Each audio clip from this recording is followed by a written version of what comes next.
गीता जी अध्याय नंबर 15 के श्लोक नंबर 1 से लेकर 4 में उसमें बताया गया कि उल्टा लटका संसार रूपी वृक्ष है, जिसके ऊपर न तो पूर्ण परमात्मा है रूपी जड़ समझो और बाकी तीनों गुण रूपी शाखा रजगुण ब्रह्मा सतगुण विष्णु तम गुण शिव। प्रथम मंत्र 15 में जाएगा, प्रथम मंत्र में बताया है। और चौथे में फिर कहा कि जब तत्वदर्शी संत मिल जाता है उसके पश्चात उस परम पद परमेश्वर की खोज करनी चाहिए। उस परमेश्वर के परम पद की खोज करनी चाहिए जहां जाने के बाद जीव लौटकर फिर संसार में कभी नहीं आते, अर्थात पूर्ण मोक्ष प्राप्त करते हैं।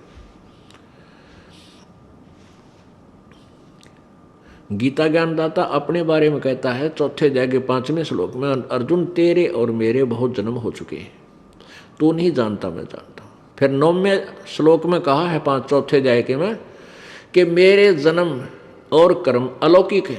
इससे सिद्ध है कि गीता ज्ञानदाता जन्मता है और मरता भी है, क्योंकि मेरे और तेरे जन्म बहुत ओलिए। गीता अध्याय नंबर 10 के श्लोक नंबर 2 में स्पष्ट किया है गीता ज्ञानदाता ने कि मेरी उत्पत्ति को, मेरे जन्म को ये देवता और ऋषि और ये सिद्ध नहीं जानते, क्योंकि ये मेरे से उत्पन्न हुए। इससे भी सिद्ध होता है कि गीता ज्ञानदाता यानी ब्रह्म का भी जन्म हुआ है। ज्योति निरंजन काल है ये, इसका भी जन्म हुआ, लेकिन इससे उत्पन्न ब्रह्मा विष्णु महेश और अन्य ऋषि देवता ये ब्रह्म के जन्म को नहीं जानते, डेट ऑफ बर्थ को नहीं जानते। अब ब्रह्म का पिता बता सके है कि इसका जन्म कब हुआ। जैसे दादा बच्चे अपने पिता के जन्म को नहीं जान सकते कब हुआ था, दादाजी बता देगा, उसकी डेट ऑफ बर्थ बता देगा किस दिन हुआ था तुम्हारा पिताजी।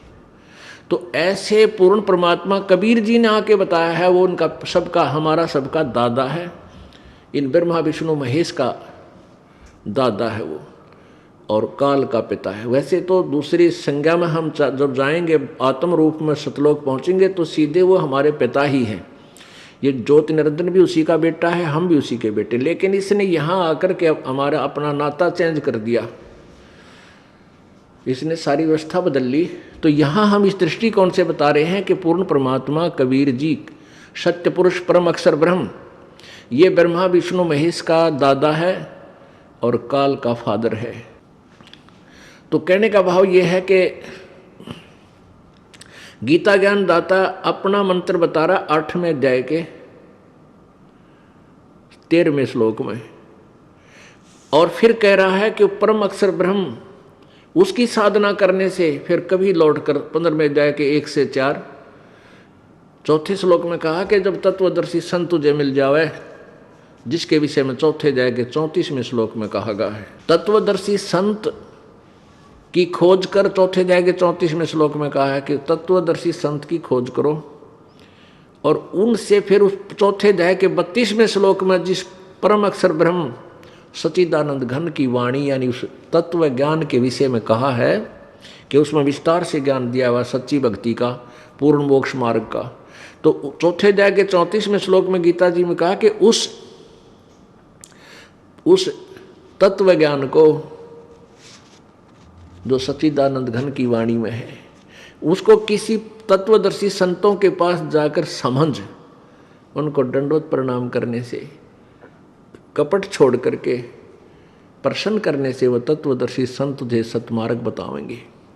तो यहाँ 15वें अध्याय के 4थे श्लोक में कहा है कि जब तुझे इस संसार रूपी वृक्ष का पूर्ण ज्ञान हो जा, और वो पूर्ण ज्ञान कौन कराएगा? तत्वदर्शी संत कराएगा। तत्वदर्शी संत की पहचान क्या है? 15वें अध्याय के प्रथम ही श्लोक में गीता जी में कहा है कि जो उल्टे लटके हुए संसार रूपी वृक्ष के सभी पार्ट्स ऑफ द ट्री यानी सभी वृक्ष के सभी विभाग बतावे, वो तत्वदर्शी संत है। स वेदवित। अब 15वें अध्याय के 4थे श्लोक में फिर निर्णय दिया है कि जब तत्वदर्शी संत मिल जा तो अज्ञान रूपी गुत्थी को इस तत्व ज्ञान रूपी शस्त्र से काट के उसके पश्चात उस परमेश्वर के, पूर्ण परमात्मा के, परम अक्षर ब्रह्म के उस परम पद की खोज करनी चाहिए। यानी वो साधना उसी बताए अनुसार करनी चाहिए तत्वदर्शी संत के आधार से। फिर जहां जाने के बाद कभी जन्म मृत्यु साधक की नहीं होती। तो वो परमात्मा जिसने सारी ब्रह्मांडों की रचना की है, वो गीता ज्ञानदाता से कोई और के बारे में बताया जा रहा है। और गीता ज्ञानदाता कहता मैं भी उसी की शरण हूँ, मैं उसकी शरण हूँ। इस प्रकार उसी की साधना करनी चाहिए। गीता जी अध्याय नंबर 18 के श्लोक नंबर 62 में कहा कि अर्जुन तू सर्वभाव से उस परमेश्वर की शरण में जा जिसकी कृपा से तू परम शांति और सनातन परम धाम यानी सदा रहने वाले उस लोक को प्राप्त करेगा, शाश्वतम स्थानम। इससे भी सिद्ध हो गया कि गीता ज्ञानदाता से कोई और परमात्मा है, उसकी साधना से ही पूर्ण मोक्ष प्राप्त होता है, जन्म मृत्यु सदा के लिए समाप्त हो सकती है। और गीता में लिखी हुई विधि से भी जन्म मृत्यु यानी पूर्ण मोक्ष प्राप्त नहीं होता। लेकिन अन्य जो साधनाएं उस गीता से भी नीचे की अलग से कोई मंत्र दिए जाते हैं वो यूजलेस है, वो तो कति यूजलेस है। और गीता ज्ञानदाता के अनुसार साधना करने से ब्रह्म ओम की साधना, ओम नाम का जाप करने से ब्रह्म लोक प्राप्त होता है। ब्रह्म लोक में गए प्राणी काफी वर्षों तक, बहुत वर्षों तक स्वर्ग में रह जाते हैं अपना पुण्य के आधार पर, भक्ति की कमाई के आधार से। और वो पुण्य समाप्त होने पर फिर दोबारा ब्रह्म लोक में गए हुए भी प्राणी फिर जन्म मृत्यु में आते हैं।